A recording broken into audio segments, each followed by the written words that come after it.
India Legal presents Courts Roundup.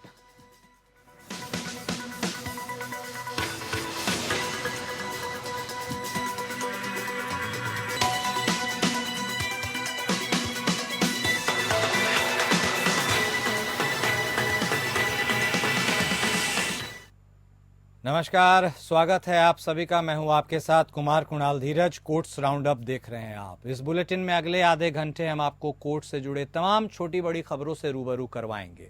Court के कार्यवाही और सुप्रीम कोर्ट से लेकर हाई कोर्ट और लोअर कोर्ट्स तक के फैसलों को आपके सामने रखेंगे। तो आइए शुरू करते हैं आज का courts round up. India Legal presents Courts Roundup.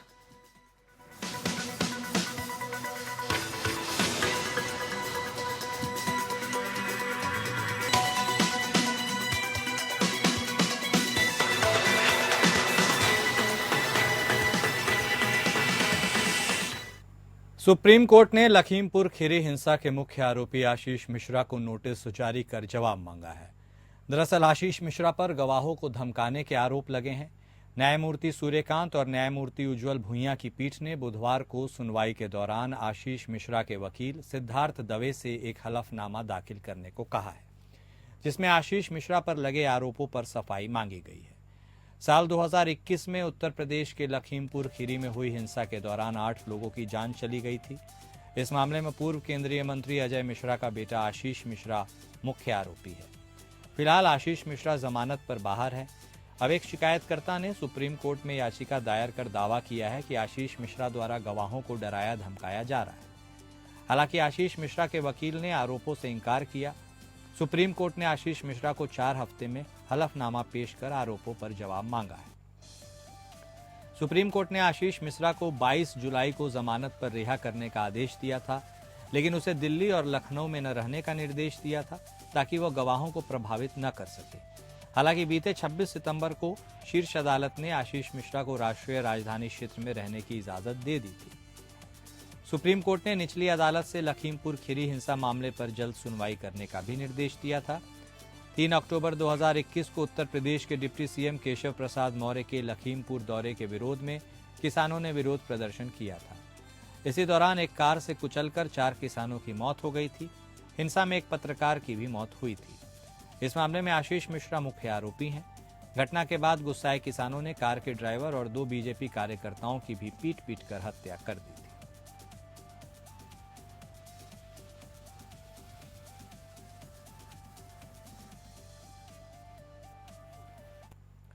पश्चिम बंगाल के पूर्व शिक्षा मंत्री पार्थ चटर्जी की जमानत की मांग मामले में सुप्रीम कोर्ट में सुनवाई हुई। जस्टिस सूर्यकांत की अध्यक्षता वाली बेंच में पार्थ चटर्जी के लिए पेश वकील मुकुल रोहतगी ने इस ट्रायल में देरी, 1/3 समय जेल में बिताए जाने और स्वास्थ्य समेत कई आधार पर जमानत दिए जाने की मांग की। उन्होंने कहा कि मामले में अन्य आरोपियों ने जमानत मिल चुकी है। इस मामले में एक महिला जिसके घर से पैसा बरामद किया गया था, जिसने याचिकाकर्ता का नाम दिया था, उसे 2 दिन पहले जमानत मिल गई। यहां तक कि याची के पास से कोई वसूली नहीं हुई थी। वहीं ईडी ने जमानत का विरोध करते हुए कहा कि उनको जमानत नहीं दी जानी चाहिए। जिसके पास से पैसा रिकवर हुआ है उसके साथ इनके करीबी थी। इसका हमारे पास सबूत है। ईडी की ओर से एसवी राजू ने कहा, अर्पिता बनर्जी का कहना है कि पैसा उनका है। इस मामले में सीबीआई के 4 मामले हैं। 4 अलग अलग परीक्षाओं को लेकर 4 अलग अलग एफआईआर दर्ज है। उन्होंने कहा कि ये इतना बड़ा भ्रष्टाचार है, 50,000 वास्तविक व्यक्तियों को प्रभावित करता है जो नौकरियों का इंतजार कर रहे थे। जस्टिस सूर्यकांत ने ईडी से कहा, अगर हम जमानत नहीं देते तो क्या होगा। अभी तक 183 गवाहों की गवाही शुरू नहीं हुई है। ट्रायल में समय लगेगा। वहीं जस्टिस मसीही ने ईडी के मामलों में आरोप सिद्ध होने के परसेंटेज पर सवाल उठाते हुए कहा, ईडी का कन्विक्शन रेट बहुत कम है। ईडी ने कहा कि नहीं, मामला केस ऑन केस निर्भर करता है। जस्टिस सूर्यकांत ने सुझाव देते हुए कहा, याची को कुछ समय के लिए जमानत दी जाए और अगर आपके मुताबिक वो गवाहों को प्रभावित या किसी को धमकाने का प्रयास करते हैं तो उनकी जमानत को खारिज कराने के लिए आप यहां आ सकते हैं। दरअसल पश्चिम बंगाल में स्कूल में नौकरी देने के लिए पैसे लेने के घोटाले से जुड़े मनी लॉन्ड्रिंग मामले में जमानत की मांग करते हुए कलकत्ता हाईकोर्ट के जमानत न देने के आदेश को सुप्रीम कोर्ट में चुनौती दी है। पश्चिम बंगाल के पूर्व शिक्षा मंत्री पार्थ चटर्जी को फिलहाल राहत नहीं मिली। कोर्ट ने पार्थ चटर्जी की जमानत के मामले में अब सीबीआई और ईडी से केस की टाइम समेत डिटेल देने को कहा। सुप्रीम कोर्ट 2 दिसंबर को मामले पर अगली सुनवाई करेगी, तब जमानत पर अपना आदेश जारी होगा।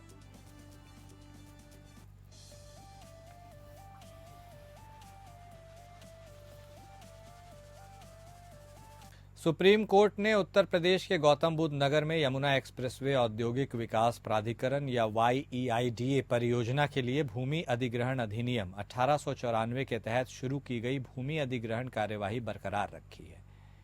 न्यायालय ने अधिनियम की धारा 5A के तहत आपत्तियों की सुनवाई को दरकिनार करने के लिए अधिनियम की धारा 17(1) और 17(4) के तहत अत्यावश्यकता प्रावधानों को लागू करने के राज्य के कार्य को उचित ठहराया। जस्टिस BR गवाई और जस्टिस संदीप मेहता की खंडपीठ ने अपीलकर्ताओं के 2 समूहों द्वारा दायर दीवानी अपीलों पर सुनवाई की।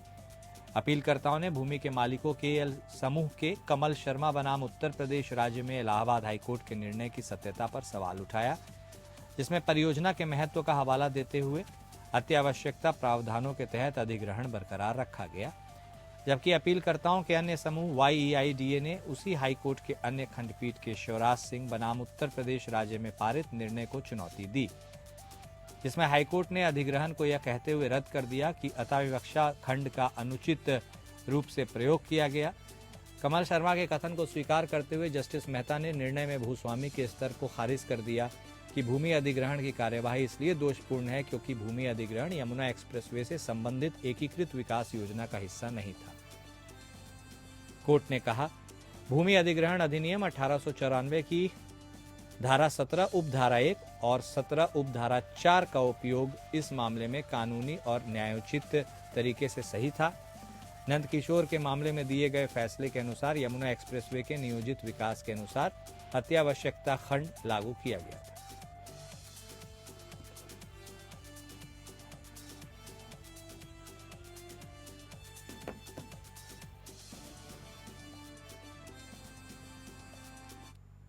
सुप्रीम कोर्ट ने एक जनहित याचिका स्वीकार की और अंतिम सुनवाई के लिए तय की, जिसमें राष्ट्रीय वन्यजीव बोर्ड नियम 2003 के नियम 4 उपधारा 1 के अनुसार राष्ट्रीय वन्यजीव बोर्ड की हर साल कम से कम एक बार बैठक न होने की आलोचना की गई है।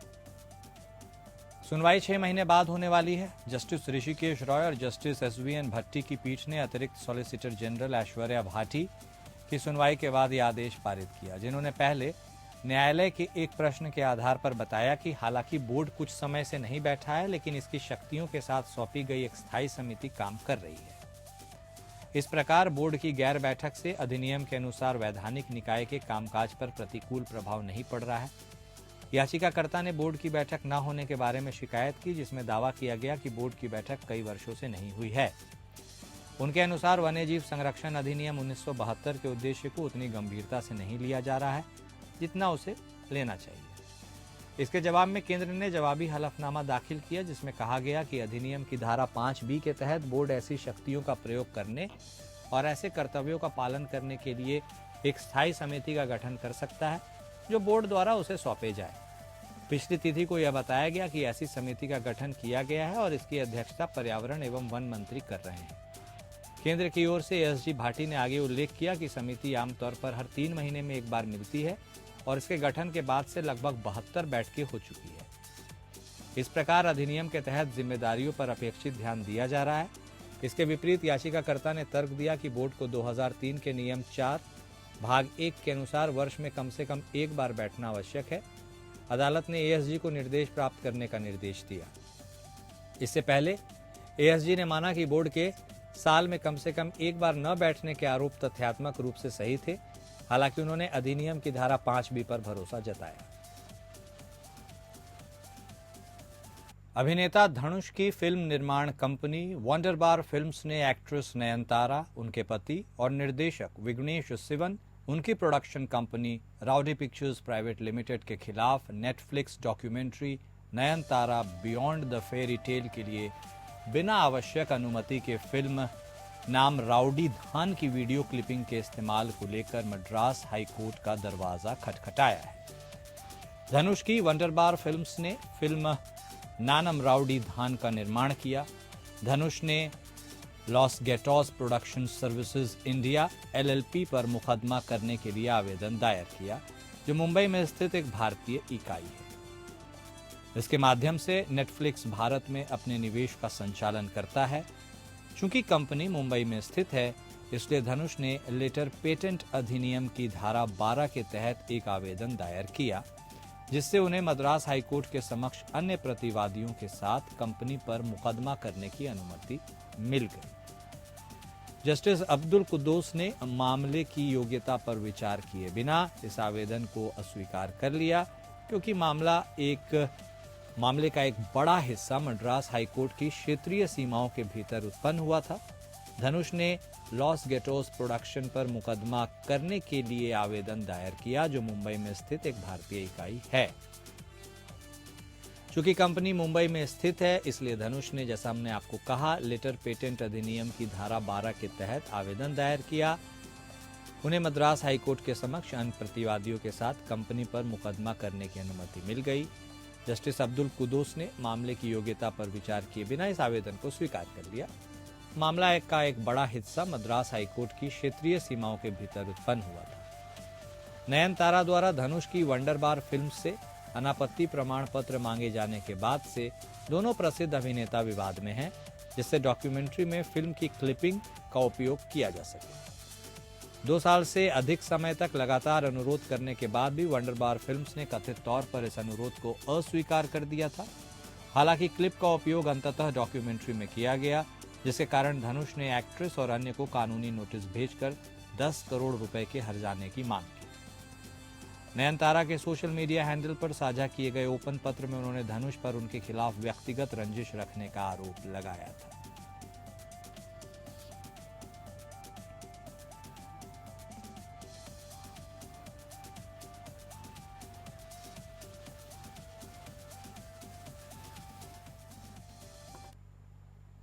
टेरर फंडिंग मामले में आरोपी बारामूला से सांसद राशिद इंजीनियर की अंतरिम जमानत याचिका पर पटियाला हाउस कोर्ट इस मामले की सुनवाई 6 दिसंबर को करेगी। दरअसल राशिद इंजीनियर ने संसद सत्र में शामिल होने के लिए अंतरिम जमानत की मांग करते हुए याचिका दाखिल की है। वहीं दूसरी तरफ बारामूला से सांसद राशिद इंजीनियर के मामले को विशेष MP MLA कोर्ट में ट्रांसफर करने के मामले में भी पटियाला हाउस कोर्ट के जिला जज की अदालत में होने वाली सुनवाई की तारीख भी 6 दिसंबर तय कर दी। इस मामले में NIA ने कोर्ट को बताया कि वह पटियाला हाउस कोर्ट की विशेष NIA अदालत को ही MP MLA अदालत की शक्ति देने के लिए उपयुक्त प्राधिकारी को एक पत्र लिखने जा रही है, जिसमें प्राधिकरण से कहा गया है कि राशिद इंजीनियर से संबंधित आतंकी फंडिंग मामले की सुनवाई के लिए स्पेशल NIA कोर्ट को MP MLA अदालत की शक्ति दी जाए। जिसके बाद दिल्ली की पटियाला हाउस कोर्ट ने मामले की सुनवाई की अगली तारीख तय कर दी। राशिद इंजीनियर ने 28 अक्टूबर को तिहाड़ जेल में सरेंडर किया था। वहीं 10 सितंबर को पटियाला हाउस कोर्ट ने राशिद इंजीनियर को जम्मू कश्मीर में चुनाव प्रचार में हिस्सा लेने के लिए 2 अक्टूबर तक अंतरिम जमानत दी थी। इसके बाद से कोर्ट ने राशिद इंजीनियर की 2 बार अंतरिम जमानत बढ़ाई थी। राशिद इंजीनियर ने लोकसभा चुनाव 2024 में जम्मू कश्मीर के पूर्व मुख्यमंत्री उमर अब्दुल्ला को करीब 1 लाख मतों से हराकर जीत हासिल की है। राशिद इंजीनियर को 2016 में NIA ने गिरफ्तार किया था। इससे पहले पटियाला हाउस कोर्ट ने 16 मार्च 2022 को कोर्ट ने हाफिज सईद, सैयद सलाउद्दीन, यासिन मलिक और शब्बीर शाह और साथ में मसरत आलम, राशिद इंजीनियर, जहूर अहमद वताली, बिट्टा कराटे, आफ्ताब अहमद शाह, अवतार अहम शाह, नईम खान, बशीर अहमद बट उर्फ पीर सैफुल्ला समेत दूसरे आरोपियों के खिलाफ आरोप तय करने का आदेश दिया था। NIA के मुताबिक पाकिस्तान की खुफिया एजेंसी ISI के सहयोग से लश्कर-ए-तैयबा, हिजबुल मुजाहिदीन, JKLF, जैश-ए-मोहम्मद जैसे संगठनों ने जम्मू कश्मीर में आम नागरिकों और सुरक्षा बलों पर हमले और हिंसा को अंजाम दिया।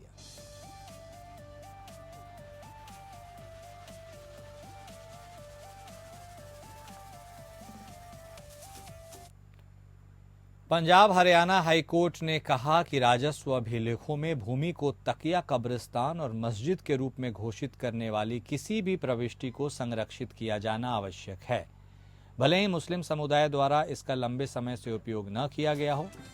न्यायालय ने वक्फ ट्रिब्यूनल के उस निर्णय को चुनौती देने वाली ग्राम पंचायत द्वारा दायर याचिका खारिज की, जिसके तहत ट्रिब्यूनल ने भूमि को वक्फ संपत्ति घोषित किया और ग्राम पंचायत को इसके कब्जे में बाधा डालने से रोक दिया।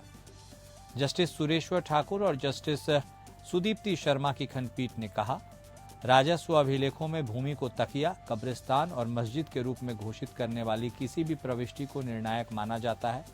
मुस्लिम समुदाय द्वारा लंबे समय से इसका उपयोग न करने के साक्ष्य के बावजूद संबंधित स्थल पर भी इसकी सुरक्षा सुनिश्चित की जानी चाहिए।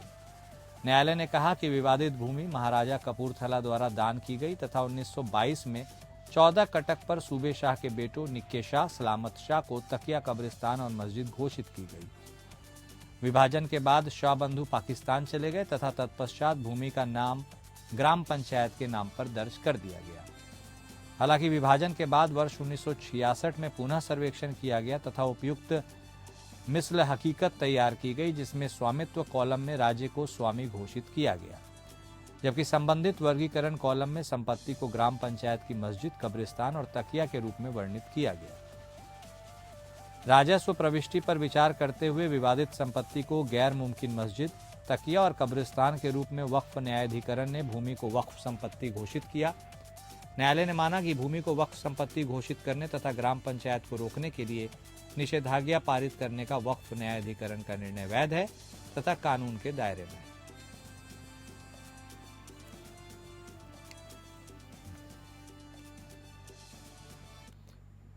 अब आइए इंडिया लीगल वेब रिपोर्टर से समझते हैं कि क्या धर्मांतरित लोग आरक्षण का लाभ उठा सकते हैं। साथ में इस संबंध में अदालतों का रुख क्या रहा है, ये भी जानेंगे।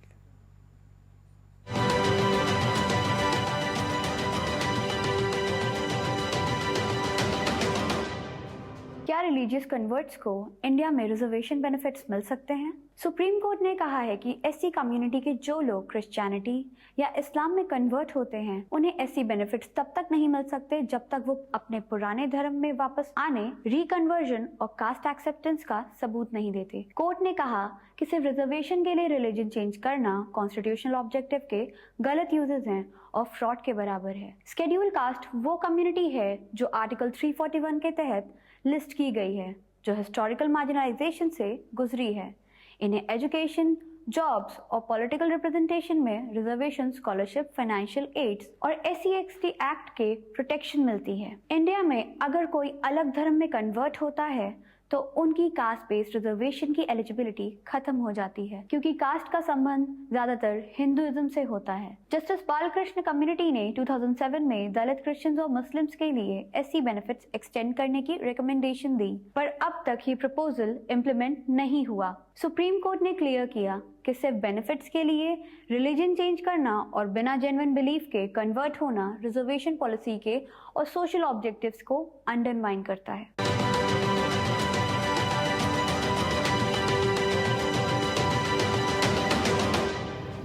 और कोर्ट्स राउंडअप में अभी के लिए इतना ही। नमस्कार। India Legal presents Courts Roundup.